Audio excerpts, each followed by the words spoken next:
আজ আমরা দশম শ্রেণীর পাঠ্যসূচির অন্তর্গত বায়ুমণ্ডল সম্পর্কে পড়ব। বায়ুমণ্ডলের সমুদ্র স্রোত, সমুদ্র তরঙ্গের সম্পর্কে জানো। তোমরা জানো যে আমাদের পৃথিবীর প্রায় ৭১% অংশ জুড়ে রয়েছে জল, এবং এই জলের বেশিরভাগটাই অধিগ্রহণ করে রেখেছে সমুদ্র। সেই সমুদ্রের সমুদ্র স্রোত এবং সমুদ্র তরঙ্গের সম্পর্কে জানো।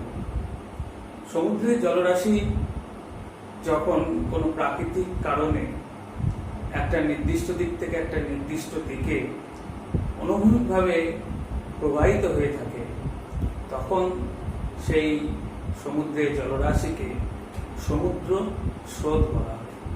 এই সমুদ্র স্রোত সাধারণত একটি নির্দিষ্ট দিকে যায় এবং অনুভূমিকভাবে প্রবাহিত হয়ে থাকে।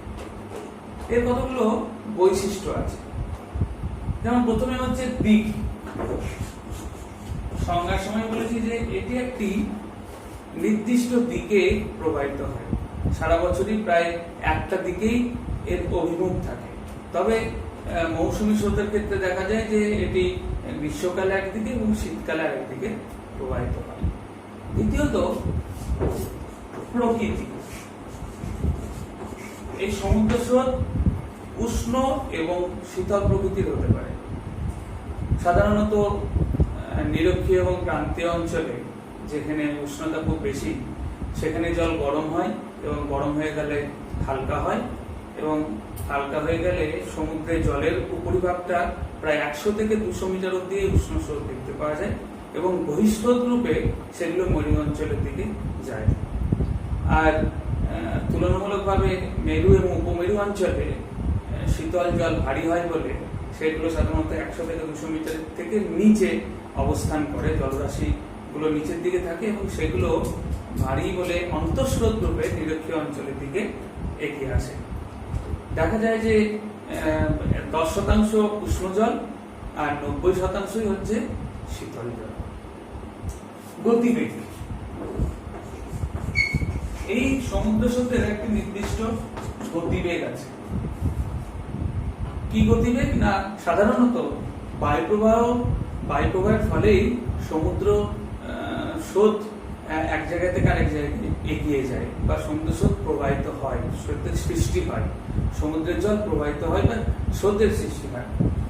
দেখা গেছে যে বায়ু শক্তির ৪ থেকে ৫% কেবলমাত্র এই সমুদ্র স্রোত সৃষ্টিতে সাহায্য করে। তাই এই সমুদ্র জলের গতিবেগ ঘন্টায় ৫ থেকে ১০ কিলোমিটার। দিক বা ফেরেলের সূত্র অনুসারে কোন দিকে এগুলো যায় না, ফেরেলের সূত্র অনুসারে এই সমুদ্র স্রোত উত্তর গোলার্ধে ডান দিকে বেঁকে এবং দক্ষিণ গোলার্ধে বাম দিকে বেঁকে প্রবাহিত হয়। লাস্ট হচ্ছে গায়ন, অর্থাৎ উপক্রান্তীয় অঞ্চলে অনেকগুলো সমুদ্র স্রোত একসঙ্গে মিলিত হয়ে চক্রাকারে আবর্তিত হয়, একে গায়ন বলা হয়। তাহলে আমরা কতগুলো বৈশিষ্ট্য, এখানে আমরা ৫ রকমের বৈশিষ্ট্য আমরা সমুদ্র স্রোতের দেখতে পেলাম। একটা জিনিস, সমুদ্র স্রোতের সঙ্গে সমুদ্র তরঙ্গকে আমরা গুলিয়ে ফেলি, ভাবি যে একই জিনিস, কিন্তু তা নয়। যখন সমুদ্রের জলরাশি উপরিভাগ একটা নির্দিষ্ট জায়গাতে থেকে বা অবস্থান করে উল্লম্বভাবে একটি ওঠানামা করে, তখন তাকে আমরা বলি সমুদ্র তরঙ্গ। অর্থাৎ সমুদ্র তরঙ্গের ক্ষেত্রে সমুদ্রের জল এক জায়গাতে অবস্থান করবে এবং এক জায়গাতে থেকে করে ওপর নিচে উল্লম্বভাবে একটা রিদিমে সেটি ওঠানামা করবে। তখন তাকে আমরা এই যে মুভমেন্ট, সেটাকে আমরা বলতে পারি সমুদ্রের তরঙ্গ বা সি ওয়েভ আমরা বলতে পারি। সাধারণত এগুলো ১ থেকে ১.৫ মিটার অব্দি ওঠানামা করে এবং একটা নির্দিষ্ট জায়গাতেই থাকে। আর এই যে জলকণাগুলো একটা চক্রাকারে আবর্তিত হয়, এবং এই সমুদ্র তরঙ্গ উপকূলে গিয়ে পড়ে আছড়ে পড়ে। তাহলে সমুদ্র স্রোত আর সমুদ্র তরঙ্গের মধ্যে অনেক কটি পার্থক্য আছে। পার্থক্য খুবই গুরুত্বপূর্ণ। যদি আমরা পার্থক্য করি, তাহলে প্রথমে বলতে পারি যে সমুদ্র তরঙ্গ একটা নির্দিষ্ট জায়গাতে ওঠানামা করে উল্লম্বভাবে, কিন্তু সমুদ্র স্রোত এক জায়গা থেকে আর এক দিকে যায় এবং একটা দিকেই সাধারণত যায়, অনুভূমিকভাবে প্রবাহিত হয়, তার অভিমুখ একদিকেই থাকে। দ্বিতীয়ত বলা যায় যে সমুদ্র তরঙ্গ একটা নির্দিষ্ট জায়গায় থাকে এবং এটার অবস্থান পরিবর্তন হয় না, এটা স্থানিক। কিন্তু সমুদ্র স্রোতের ক্ষেত্রে দেখছি কিনা এটা কিন্তু এক জায়গায় দাঁড়িয়ে থাকে না। সমুদ্র স্রোতের ক্ষেত্রে জল এক জায়গা থেকে, সমুদ্রের জল এক জায়গা থেকে আরেক জায়গায় এগিয়ে যায়। সমুদ্র তরঙ্গ সাধারণত সৃষ্টি হয় বায়ু প্রবাহ, অগ্নুৎপাত বা অন্য কোনো ভূ আন্দোলনের ফলে। তবে সমুদ্রের উন্মুক্ততা, জলের ঘনত্ব প্রভৃতি সমুদ্র তরঙ্গকে প্রভাবিত করে থাকে। আর সমুদ্র স্রোতের ক্ষেত্রে সাধারণত বায়ু প্রবাহ, সমুদ্র জলের উষ্ণতা, সমুদ্র জলের লবণতা প্রভাবিত করে থাকে। সমুদ্র তরঙ্গ সাধারণত ক্ষয় কার্য এবং সঞ্চয় কার্য করে থাকে, আর সমুদ্র স্রোত সেটি বহন কার্যে সাহায্য করে।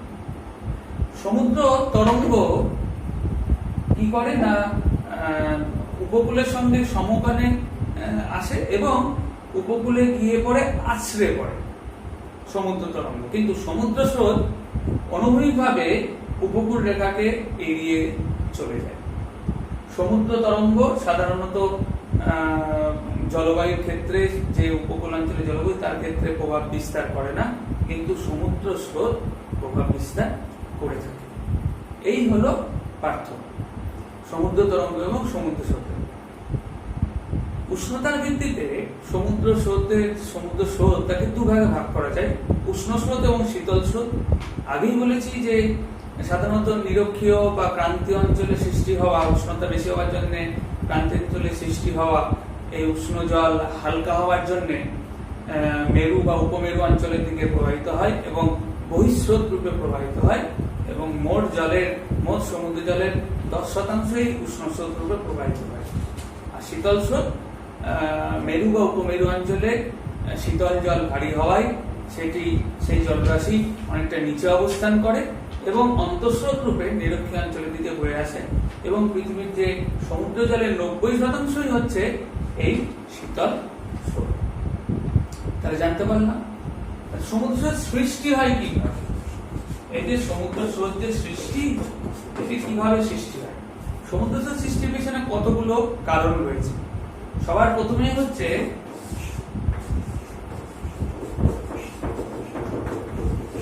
কোরিওলিস বল ও আবর্তন গতি। সাধারণত দেখতে পাই যে আবর্তন গতির ফলে কি হয় না, সমুদ্র স্রোতের সৃষ্টি হয়। যেমন আবর্তন গতির ফলে নিরক্ষীয় অঞ্চলে পূর্ব দিক থেকে পশ্চিম দিকে একটি উত্তর নিরক্ষীয় স্রোত এবং দক্ষিণ নিরক্ষীয় স্রোতের সৃষ্টি হয়, এবং তার সঙ্গে সঙ্গে উত্তর দিকে একটা নিরক্ষীয় প্রতিস্রোত এবং দক্ষিণ দিকে একটি নিরক্ষীয় প্রতিস্রোত প্রবাহিত হয়। আবর্তন গতির ফলে কি হয়, কোরিওলিস বলের ফলে কি হয় না, এই যে স্রোতগুলো সেগুলো কি হয় না, উত্তর গোলার্ধের ডান দিকে বেগে এবং দক্ষিণ গোলার্ধের বাম দিকে বেগে প্রবাহিত হয়। তাহলে আমরা দেখতে পেলাম কোরিওলিস বল ও আবর্তন গতি প্রবাহিত করে থাকে। দ্বিতীয়ত যেটি সবচেয়ে বেশি প্রভাবিত করে, অন্যতম কারণ যেটি প্রভাবিত করে সমুদ্র স্রোতকে, সেটি হলো নিয়ত বায়ু প্রবাহ। এই নিয়ত বায়ু প্রবাহ নিয়মিতভাবে প্রবাহিত হয় এবং সমুদ্র স্রোতকে এক জায়গা থেকে আরেক জায়গায় নিয়ে যেতে এই নিয়ত বায়ু প্রবাহ ব্যাপকভাবে কাজ করে। আমরা বলেছি যে বায়ু স্রোতের মাত্র 4 থেকে 5% সেটি এই সমুদ্র স্রোতে প্রবাহের ক্ষেত্রে কার্যকরী হয়। তবে ওই বায়ু স্রোতের জলের সঙ্গে ঘর্ষণের মাধ্যমে সেটি একটি জায়গা থেকে আরেকটি জায়গায় নিয়ে যেতে সক্ষম হয়। যেমন উত্তর পূর্বায়ন বায়ু এবং দক্ষিণ পূর্বায়ন বায়ু উত্তর নিরক্ষীয় স্রোত এবং দক্ষিণ নিরক্ষীয় স্রোতকে প্রভাবিত করে থাকে। যেমন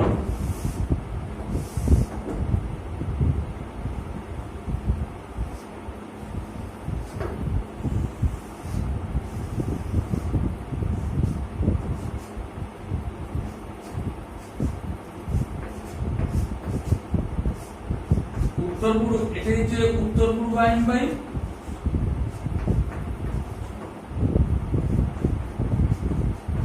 উত্তর পূর্বায়ন বায়ু,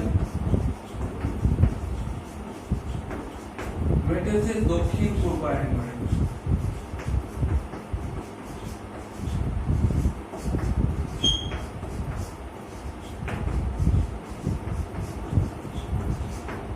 উত্তর পূর্বায়ন বায়ু এবং দক্ষিণ পূর্বায়ন বায়ু, এই যে উত্তর নিরক্ষীয় স্রোত এবং দক্ষিণ নিরক্ষীয় স্রোতকে প্রভাবিত করে থাকে।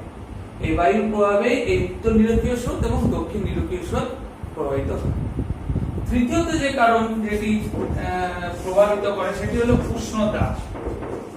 সাধারণত উষ্ণতার কারণে এক সমুদ্র স্রোত এক জায়গা থেকে প্রবাহিত হয়ে থাকে। যেমন বললাম যে যখন সমুদ্রের জলের উষ্ণতা বৃদ্ধি পায় তখন সেটি হালকা হয়ে যায় এবং বহিঃস্রোত রূপে মেরু বা উপমেরু অঞ্চলের দিকে যায়, আর উপমেরু বা মেরু অঞ্চলের জল আবার অন্তঃস্রোত রূপে নিরক্ষীয় অঞ্চলের দিকে এগিয়ে আসে।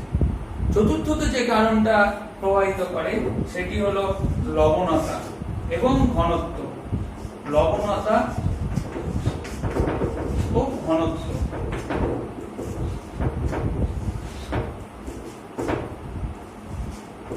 লবণতা এবং ঘনত্ব। যখন সমুদ্রের জলে লবণতা বৃদ্ধি পায় তখন তার ঘনত্ব বৃদ্ধি পেয়ে যায় এবং এই ঘনত্ব বৃদ্ধি হওয়ার ফলে তখন কম ঘনত্বের দিকে, যেখানে জল কম ঘনত্ব রয়েছে সেই দিকে সমুদ্রের জল এগিয়ে যায়। এইভাবেও সমুদ্র স্রোতের সৃষ্টি হয়ে থাকে। জিব্রাল্টার প্রণালীর কাছে এরকমই ভাবেই সমুদ্র স্রোতের সৃষ্টি হয়েছে। পঞ্চমত সেটি হচ্ছে বরফের গলন।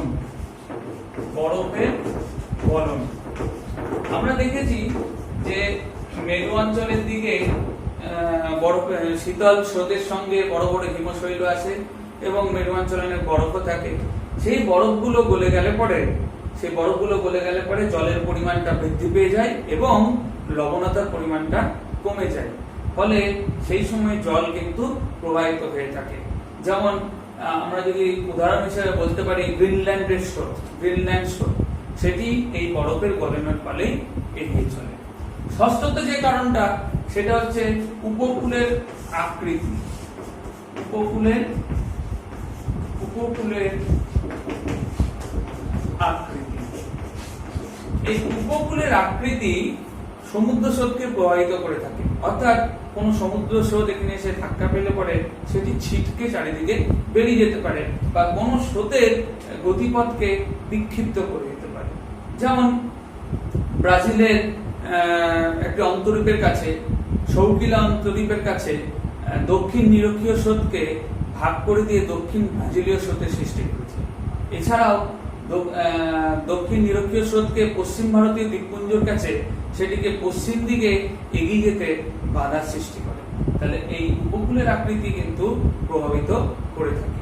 এবং সপ্তমত যে কারণটা কার্যকরী হয় সেটা হচ্ছে ঋতু পরিবর্তন।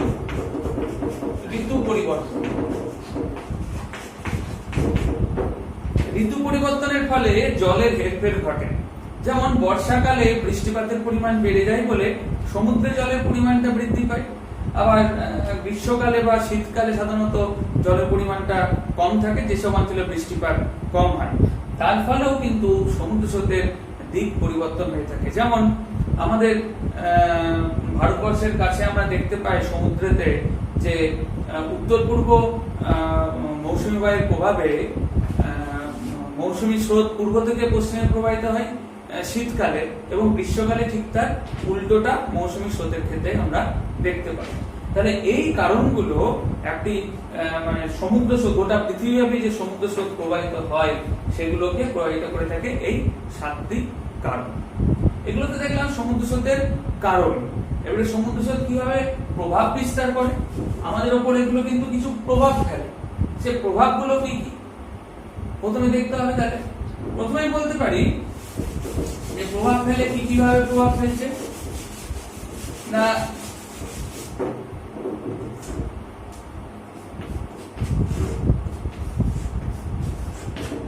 প্রথমে মগ্ন চড়ার সৃষ্টি।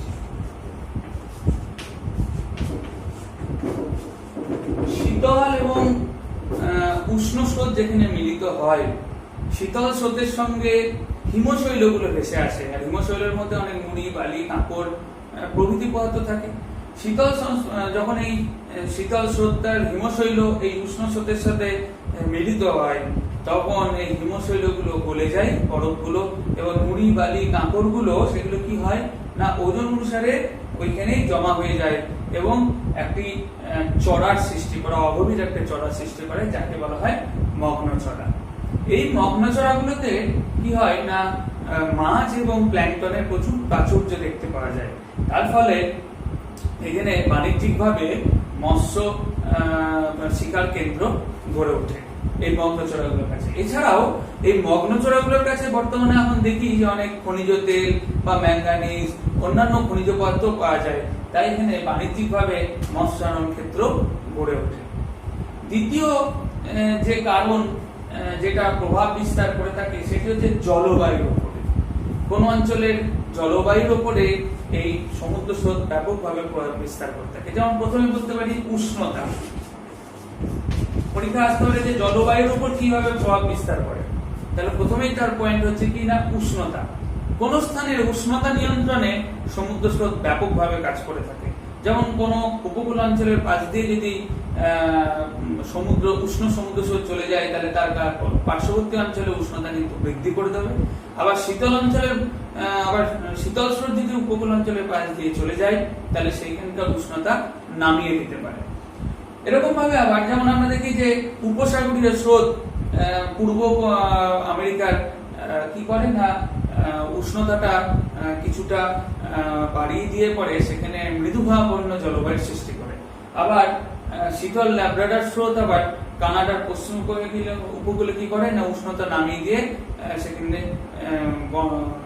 স্নোফল বা তুষারপাতের দেখতে পাওয়া যায়।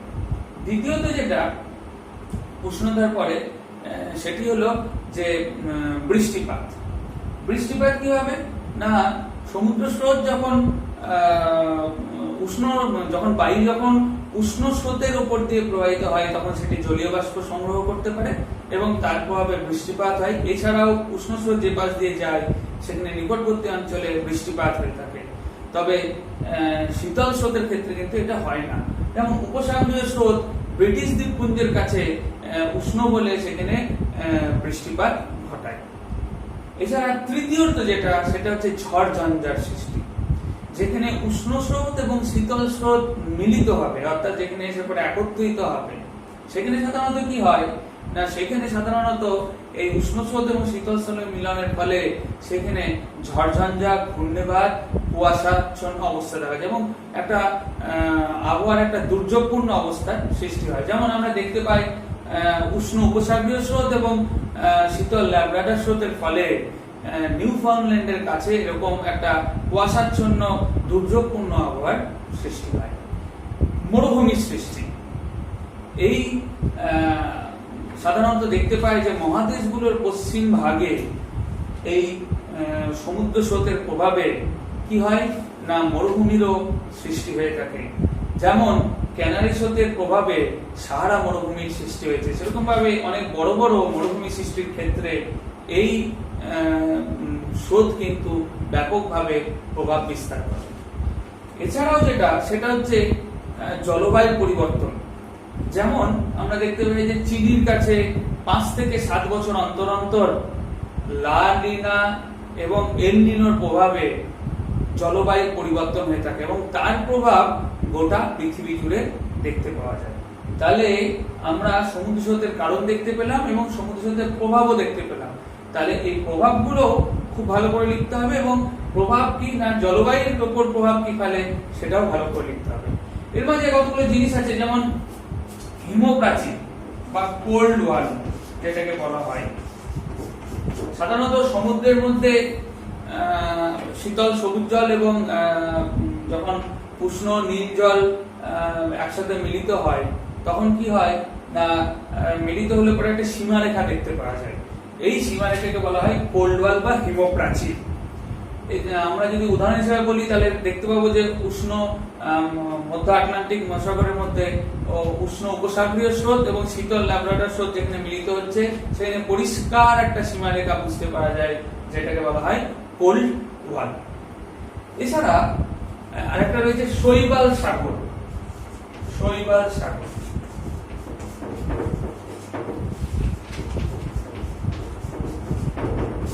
শৈবাল সাগর সাধারণত যখন অনেক কটি স্রোত এসে এক জায়গায় মিলিত হয় এবং এমন একটা অবস্থা সৃষ্টি করে যেখানে একটা যেখানে একটা জল যেখানে প্রবাহিত হয় না, প্রবাহহীন একটা অবস্থা সৃষ্টি করে বা জলাবদ্ধ সৃষ্টি করে, তাকে সাধারণত বলা হয় গায়র। ঠিক সেরকম ভাবে মধ্য আটলান্টিকের উত্তর আটলান্টিক স্রোত, উত্তর নিরক্ষীয় স্রোত, উপসাগরীয় স্রোত এবং ক্যানারি স্রোত এরা একসাথে মিলিত হয়ে ঘড়ির কাঁটার দিকে ঘুরতে থাকে এবং মাঝখানে একটি জলাবদ্ধের সৃষ্টি হয় যেখানে জল প্রবাহিত হয় না এবং সেখানে সালগাসাম বলে শৈবালের সৃষ্টি হয়। এই যে জায়গা যেখানে চারটে জলস্রোত সমুদ্র স্রোত এসে মিলিত হয়েছে, যেখানে শৈবালের জন্ম নিয়েছে, তাকে বলা হচ্ছে কি শৈবাল সাগর। একে জলের মরুভূমিও বলা হয়, কেননা এখানে কিন্তু কোন রকম ভাবে প্ল্যাঙ্কটন বা মাছ বা কোনো প্রাণী দেখতে পাওয়া যায় না। এখানে সালগাসাম শৈবালের সৃষ্টি হয়। সাধারণত জায়গাটা যদি আমরা একটা ছবি আঁকি,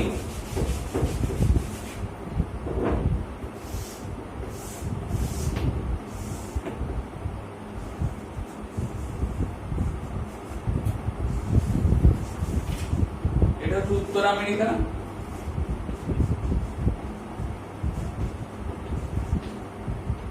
আফ্রিকা,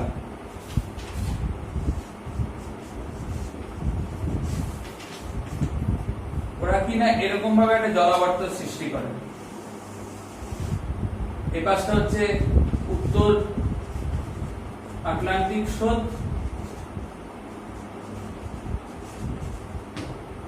এই পাশটা হচ্ছে নিরক্ষীয় স্রোত, এই পাশটা হচ্ছে উপসাগরীয় স্রোত,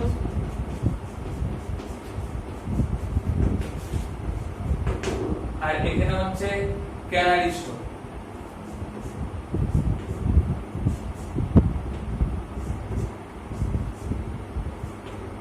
এই জায়গাটা হচ্ছে ক্যানারি স্রোত। এরা পরস্পরের সাথে এক জায়গায় মিলিত হয় এবং এই স্রোতগুলো কি করে না পরস্পরের ঘুরতে থাকে, ঘড়ির কাঁটার দিকে ঘুরতে থাকে এবং এরকম একটি গায়ের সৃষ্টি করে। আর এই মাঝেটায় কি হয়েছে না শৈবালের সৃষ্টি হয়েছে, এই জায়গাটাতে কি হয়েছে না শৈবাল সৃষ্টি হয়েছে। তার ফলে এখানে একটি এই যে জায়গা যেখানে শৈবাল সৃষ্টি হয়েছে, এই জায়গাটাকে বলা হচ্ছে শৈবাল সাগর, যেখানে কিন্তু কোনো মাছ বা প্ল্যাঙ্কটন এরকম দেখতে পাওয়া যায় না, কেবলমাত্র এখানে শৈবাল দেখতে পাওয়া যায়, তার নাম হচ্ছে শৈবাল সাগর। তাহলে এগুলো আমরা বললাম। এছাড়া একটা প্রশ্ন আসতে পারে যে নিউ ফাউন্ডল্যান্ডের কাছে কেন দুর্যোগপূর্ণ আবহাওয়ার সৃষ্টি হয়, সেটা আগেই বলেছি, উষ্ণ এবং শীতল স্রোত, সেখানে উষ্ণ উপসাগরীয় স্রোত এবং শীতল ল্যাব্রাডর স্রোতের মিলনের ফলে হয়ে থাকে। এছাড়া তোমরা বইয়ে প্রশান্ত মহাসাগর, আটলান্টিক মহাসাগর এবং ভারত মহাসাগরে কিছু উষ্ণ স্রোত এবং শীতল স্রোতের নাম আছে, সেগুলো পড়ে নেবে।